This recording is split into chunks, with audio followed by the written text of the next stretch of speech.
Greetings everyone, this is Vakar Korvi from TFT Perspective, and today we're going to discuss post 24th November PTI's assault on Islamabad. What was the motive and what has been the outcome so far, and why they are now trying to build up a defeatist narrative of number of bodies, and then they are also mobilizing some of the let's say congressmen in U.S. House of Representatives or Senate, and they are feeling very good about it, despite the slogan of absolutely not. Now it's basically the same America which was supposed to be defied by the great leader. Now there is a narrative, in the market regarding massive casualties and people like Zalmay Khalilzad, who are known Pakistan haters, who ran articles as back as 1970s against Pakistan nuclear program, and then of course couple of other senators, including some nominees of President-elect Trump, and everybody's feeling very good about it. And then there's a renewed assault on the state as well as in Pakistan. Now going back to 24 November, everybody knows that we had a high-level delegation from Belarus, and I think this is unprecedented. Whether it is India, South Asia, Middle East, or even in US, when there is some dignitary and a close friend visiting for improving bilateral relations on an official visit, definitely all political parties, irrespective of their ideology, would try to avoid those days, because then it actually appears that probably you're trying to sabotage the visit. So this was done right during the visit, and there were reports that probably there were some Afghans in it who came with Gandapur and Busha Bibi, and there was some report of they trying to advance onto Parliament building and then maybe disrupting and threatening the life of Belarusian president also indirectly. Um if you look at the current narrative, and the campaign is being run through the outsourced media, uh, and that is basically run by Gibran Lyas Network. You have people normally in North America, includes Canada and United States and UK precisely. Mains in I think mainland Europe you have less of these, but so these are basically three Anglophone countries, and we know who was imposed these long wars on the world, who has destroyed West Asia and MENA region. They are basically chaos masters, so they have their puppets everywhere.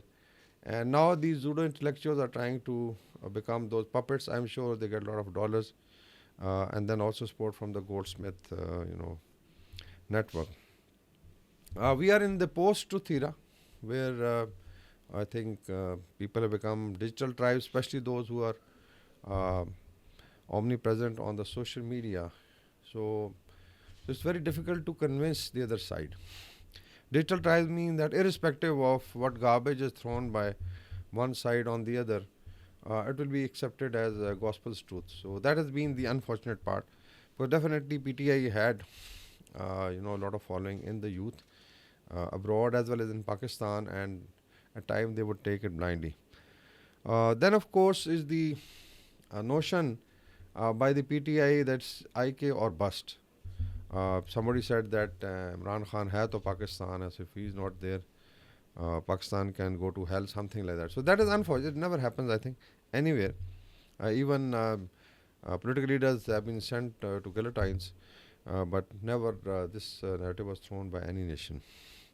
We've seen what happened when Trumpsters assaulted Capitol Hill because of weaponization of information, and what has happened to them? How the law has taken its due course, despite now that President Trump will be coming, but people are in jail for last 4 years. In case he can pardon them, it's okay, but by and large, their futures have been destroyed. Now here also, like 9th May, there was weaponization of information, which is the most dangerous part of this political, chaos. That you basically build up a narrative and have those two objectives of, let's say, freeing the great leader, and then uh, annulling the present government, that there should be new election, and then bring in some goons uh, from, let's say, uh, Afghanistan, and definitely some youth from KP, which is like 25 to 30,000, and project it as a huge revolution. And when it fails, the leaders bolt, they run away like jackals, and including Gandapur and Busha Bibi, leave the youth right in the middle of the entire chaos.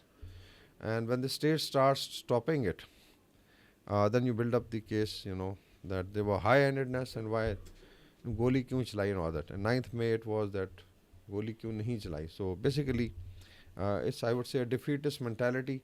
And then there was a net build up of bodies. Uh, People don't count that there were some policemen and rangers who lost their lives, who are shoda, to stop these protests and assault on the two cities. So all told, I think 10 or 12 people may have lost their life. Very, very unfortunate. But when you do hooliganism and then try to actually incite violence, and the law enforcement then tries to stop it, there will be repercussions. If you look at the governance within KP, even today the people of Padachanar are crying for help, and there is total lack of governance. We've also seen test attacks, and as per 19th Amendment, Khyber Pakhtunkhwa government has some responsibility. I'll not say the total responsibility to not only maintain law and order but also run the province in good order. There are cases of corruption, high-handedness, and filthy politics of abuse and galam galoch, as they say in Urdu.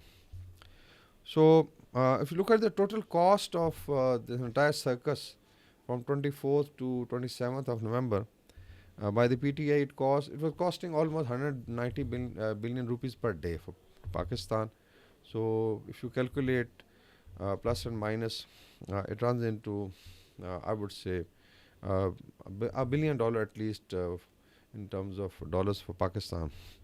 The retail sector, hospitality sector, health services, schools, education sector, businesses, day to day, normal working by daily wages, everything was, I think, affected. And both cities remain hostile. And this is, I think, a lesson for the government also. Then, in case one party every month decides to disrupt it and push back Pakistan economy, can it be allowed without achieving any objective and just creating chaos? So I think there has to be measure taken now that this such like nonsense is not tolerated anymore. They should not even be allowed to take off from KP, in my opinion. So all told, this is the, I think, very, very pessimistic view of what is happening to the party. We have discussed it earlier. That party is now divided into at least 5 to 6 groups. You have the Bani or the founder in Adiala jail, the fountainhead. Then you have a few ladies, including his wife and sisters. So they are trying to do, pull the strings on power. Then you have parachuted wukala or lawyers who just landed up because they were fighting for the great leader, these cases, and they became senators and MNAs. Then you have a group of hawkish elements in especially KP government, and then some moderates also, maybe sensible PTIs, politicians who remain under a lot of pressure.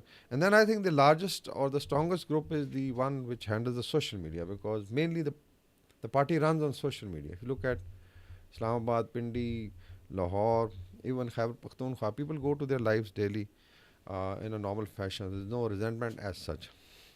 Of course, there are issues related to governance at federal level and provincial level. It needs improvement. But by and large, the economy is, I think, at least stabilizing. And there is an effort now to sabotage it. Unfortunately, when the US put sanctions on our missile program, some of the critical areas, there was a lot of jubilation by these jokers sitting outside. And this was resonated in India also.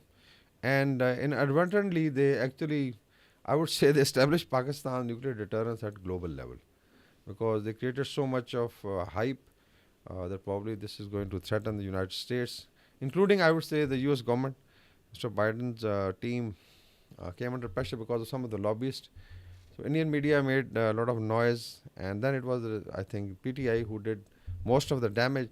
But indirectly, I think it has helped Pakistan, because now the entire world knows that there is a missile program which is very advanced technically and in terms of range. and it can hit across the globe, as per them. We are not saying it. They talk of, continental US being in the range of Pakistan's, let's say, missiles. So thank you so much, PTA. Thank you so much, Zalmay Khalilzad and Indian media for creating, and basically deterrence is in the mind. Now, if you look at Russia-Ukraine war, probably deterrence has lost its value because both sides perceive that other side will not respond. But in case of Pakistan, now deterrence has been established globally, at least till the time these are tested in war. Maybe it is the Zionist lobby, the Goldsmith, PTI, and Indian media. They have done a sterling job, and we really thank them for this, wonderful opportunity. Maybe Pakistan's missile program is now more than what is there on the ground. So all told, I think message to the senior elements in the party will be that they need to now come out of this logic bubble of chaos and pushing Pakistan, because Pakistan has to keep moving forward. We have other challenges related to terrorism, and then of course putting economy back on track, giving relief to people of Pakistan, and this nonsense cannot be allowed.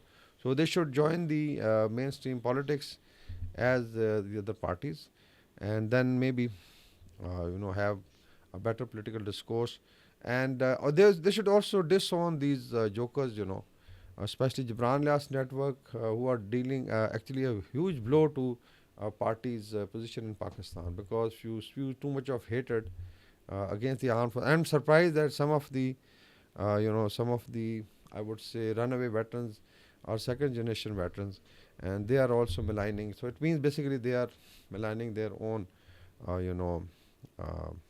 own generation, or their, let's say, fathers and grandfathers. Very, very unfortunate. So all told, PTI needs to, I think, come out of this chaos logic bubble and work for the betterment of Pakistan. Thank you very much.